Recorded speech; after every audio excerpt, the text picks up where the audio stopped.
রাধে রাধে। আমরা সকলেই সর্বদা বলে থাকি সৎসঙ্গ করবে, অসৎসঙ্গ করবে না, সৎসঙ্গে স্বর্গবাস, অসৎসঙ্গে সর্বনাশ। এটা আমরা সর্বদাই জেনে এসেছি। সঙ্গের এতটাই প্রভাব, কেউ যদি সৎসঙ্গ অল্পক্ষণের জন্য করে তার জীবন পরিবর্তন হবেই। কেন বলছি এই কথাটা? একটা প্রসঙ্গ বলি আপনাদের। এক জঙ্গলে ডাকাতদের একটা দল ছিল। সেই ডাকাতের যে বুড়ো সর্দার সমস্ত ডাকাতদের একটা উপদেশ করতো যে তোমরা জীবনে সবকিছু করবে কিন্তু কখনো সৎসঙ্গ করবে না। যেখানে সৎসঙ্গ হতে দেখবে সেখান থেকে তোমরা কানে গামছা চাপা দিয়ে বেরিয়ে চলে যাবে, তবুও সৎসঙ্গ করবে না।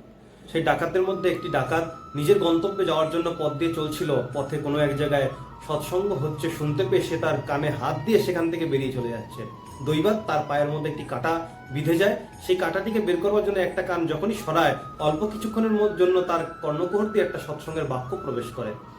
কি বলছে? বলছে না, দেবতাদের ছায়া পড়ে না। এই বাক্যটা তার কানে প্রবেশ করলো।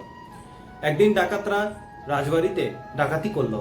রাজবাড়ির যত গুপ্তচরেরা রয়েছে তারা ডাকাতদের ধরবার জন্য এদিক ওদিক ছড়িয়ে গেল।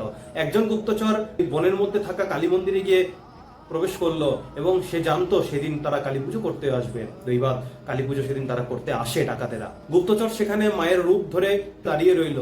ডাকাতরা যখন পুজো করছে তখন মায়ের মা রূপী গুপ্তচর বলে উঠলো যে তোরা রাজবাড়ির সমস্ত ধনসম্পদ নিজেরা আত্মসাৎ করলি, আমার জন্য কিছু রাখলি না। তখন ডাকাতেরা ভয় পেয়ে মাকে আরতি করছে এবং বলছে যে মায়ের বড় করে পুজো করবে।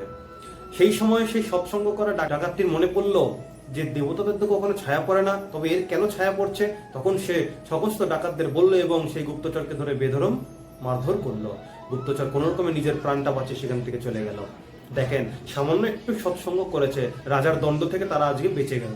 দেখেন সামান্য একটি সৎসঙ্গের প্রভাব কতটা, তা আজকে দেখলাম আমরা। রাধে রাধে।